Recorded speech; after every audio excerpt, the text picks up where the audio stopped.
All right, what's good, YouTube? It's your boy Aurzyn, and as you guys can see, today we are on NBA 2K23, and today I'm going to show you guys my build. Now, you guys can see I'm already an 89 overall on this build, and I've been grinding, and later today I'll be dropping some badge methods. So if you guys are going to need to get your badges, make sure to stay tuned and hit that sub button. And listen, when I say I literally broke the 2K23 builder, I literally broke it.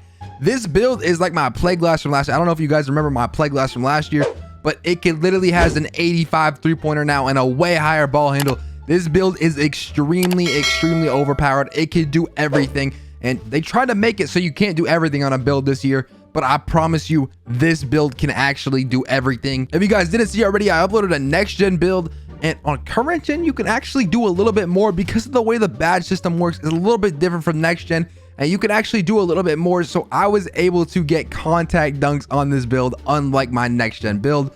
But anyway, I don't want to keep rambling on for too long. Let's go ahead and hop into the builder, and I can show you guys my brand new NBA 2K23 build that I'm going to be using for the foreseeable future. And you know what I'm saying? I've been grinding this build too, so you guys are going to expect some gameplay later today or maybe even tomorrow. That's when you guys are going to get some gameplay. But let's go ahead and hop into the builder. All right, listen, we are now in the builder, and as you guys can see, the position for this build is power forward. Now, like I said in my next gen video, my next gen build video, like earlier today, power forwards are the most broken position. If you can make a build a power forward, make it a power forward. It doesn't really matter what build it is. They're just the most broken position. You get way more stats in power forward for some reason. I don't know why, but you do. But anyway, right-handed doesn't really matter, and jersey number does not matter. Let's go ahead and hit continue.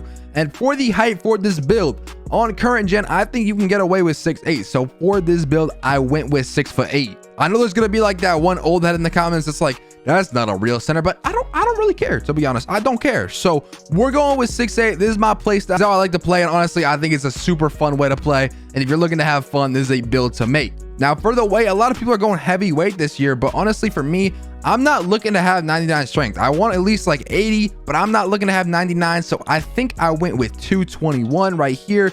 Yeah, I did. I went with 221 because you can see I lose an acceleration if I go to 222. So 221 on the weight. And for the wingspan, I went with 7'5". That way I can get that 85 three-pointer. Is very crucial in order to get silver limitless range. Now, moving on, the first thing I want to mention is, unlike my next gen build, you guys can see on this build, I'm going to get contact dunks. So I'm going to up my driving dunk to an 84 right here. And the reason I can get away with getting contact dunks on this player and not on next gen is because next gen has the tier system.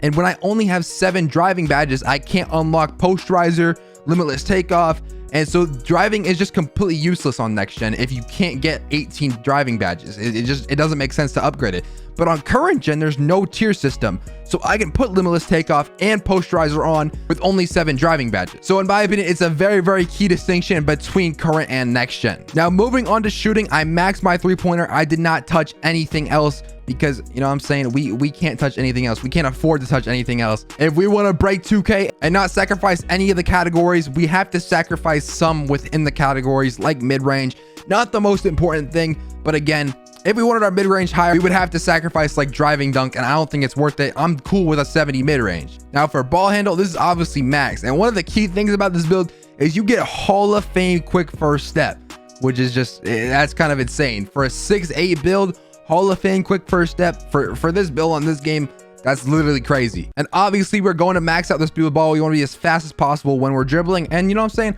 I've been cooking up a little bit, you know, in my career in my court, trying to lab up and get my dribble moves right. And this build can dribble very well, like surprisingly, because I thought I was going to be pretty slow with a 78 speed with ball, but that's very fast on this game. And we will just leave pass accuracy for now, and we'll come back to it later. Moving on to defense, it's going to be very similar to my next gen build. 93 defensive rebound. I feel like it's just such a good balance. 93 defensive rebound. You're gonna get that gold rebound chaser, and that's really what I'm after. I'm not going to 99 for Hall of Fame. It doesn't make sense to go to 99 for Hall of Fame. And then for block, we're going all the way up to 88. We're getting that Hall of Fame chase down artist. It's a very good cap to go to. For steal, we're going to 59. Now, it may seem pretty odd, but at 58, we get interceptor badge. You guys can see right there. And in the end, we have to put 1 extra on steal in order to get an extra badge point. So I'm just going to go ahead and do it now. Now, for perimeter defense, I went up to 81. It's the only way you can make this build work. You know what I'm saying? You got to sacrifice somewhere. I'm not going to be able to get silver clamps, but me personally, I'm a center. I'm probably not going to be running that super high clamps anyway, so I'm perfectly fine with having it like this. Now, before we forget, let's go ahead and do our physicals. Stamina obviously is going to need to be super high. Our vertical, I want to be able to get contact dunks pretty easily, and so I don't want to have a super low vertical, so we went for 75 vertical. For strength, we went for 82. 82 will give me access to silver bully if I want to use it. I don't know that I will, but it will give me access if I want to.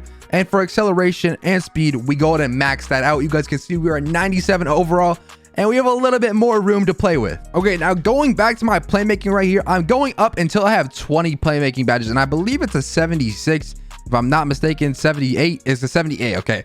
It's a 78 where I get 20 playmaking badges. And for me, I did the math, and 20 playmaking badges gives me access to almost every single badge I need. And I'll also be able to get +1s every season from hitting level 40. Okay, and I actually adjusted the build a tiny bit right here. The mid-range ends up going to a 71 instead of a 70. The pass accuracy still 78, and you put the rest on offensive rebound.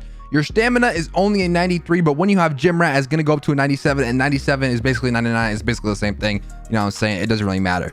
But as you guys can see on this build, you get 8 finishing, 19 shooting, 20 playmaking, and 23 defensive. And trust me, that is plenty to get every single badge you need. I did the math. I've tested the build out. You can get every single badge you need with this badge layout. And honestly, it's just amazing. This build is going to break NBA 2K23. It's already broken, and I promise you, when I max this build out, no one is gonna have anything like it. Now, moving on to the takeovers right here. Now, there's a few options you can do. In my opinion, the best layout is going to be playmaking and sharp for this build, but you can also do a mix. I wouldn't do rebounding. I don't know. Rebounding is just a little iffy for me. I would do any mix of sharp, playmaking, and rim protecting. I think sharp is probably the best. You're going to want sharp in it, but any mix of sharp, playmaking, and rim protecting is going to be very good. I don't know if we can switch our takeovers yet. Any combination of those 3 takeovers is going to be very good. So that's what I would go with. Obviously, me personally, I like to get some ankle breakers for the content. We're going with playmaking and for sharpshooting just because it's going to be the most broken takeover. It is every single year. And hitting finish, you guys can see we have built a face up 4. I do not understand that build name at all. I don't know what face up 4 means, but we'll take it. You know what I'm saying? We'll take it. And if we go ahead and test out the build, I'll show you guys my badges that I plan on using for this build. You know what I'm saying? We already maxed out my playmaking badges, and I'm going to be dropping, like I said earlier in the video, badge methods, but I'm going to show you guys the badges I will probably run on this build. So obviously we're going to be running silver bully, silver limitless takeoff, and bronze posterizer. And with the last badge, we can put on like bronze slithery, something like that. You know what I'm saying? Finishing is not the main focus of this build. It's not really what I'm worried about. Now for shooting badges right here, I'm going to start on the right side over here. We're going to be running silver blinders, silver deadeye, and silver limitless range. These are 3 super important badges to have on when you are dribbling and when you are trying to shoot off the dribble. Next up, I'm going to be putting on green machine, and with these last 5 badges, I'm going to split them between catch and shoot and amped. And I actually have 1 badge left, so I'm going to put that on like corner specialist. So this is going to give me a good mix of being able to shoot off the dribble and on catch and shoots. And this build has an 85 3-pointer, so you're going to be able to shoot lights out regardless. Now for playmaking, I'm putting on silver handles for days because that's all we get. Hall of Fame quick first step. Hall of Fame quick first step costs 8 badge points, which is crazy, but you know what I'm saying? We got to do it. I'm putting on at least bronze bailout. We're definitely going to need that. Killer combos is going to be very important right here. That's 5 right there. We're going to need at least some unpluckable, so I'm going to go probably bronze unpluckable, and that way I can put on silver floor general for my teammates and get a +2 to all of their offensive stats. This build is just absolutely crazy. And finally, for defense, I'm going to go ahead and put on this bronze clamps right here. I'm going to put on gold rebound chaser, bronze interceptor. We're going to throw on chase down artist Hall of Fame, probably menace silver. I don't know about gold. We're definitely going to need some sort of box, so we're going to definitely put that on as well. I think challenger is also a great badge to have on. And I almost forgot, we're definitely going to need anchor. And with this last and final badge, I don't know exactly what to put it on. We'll probably put on post lockdown for now, but as I get badges from the seasons, I'll probably go on defense because now I'm noticing that I might need a couple extra defensive badges. But honestly, this setup would work. It'll work just fine. But obviously, if you have some extra defensive badges, you definitely want to put them on. I would say just up like box out beast, up post lockdown, up menace. But other than that, you're good. You still have all the badges. You just don't have them on the highest level possible. But this build is still extremely good and extremely all around. It gets everything you need. and there's absolutely nothing to complain about with this build. It's super good. But anyway, I think that's gonna be about it for this video. Hope you guys enjoyed this one. If you guys do make this build, please be sure to comment down below. But with all that being said, I'm out, man. Peace.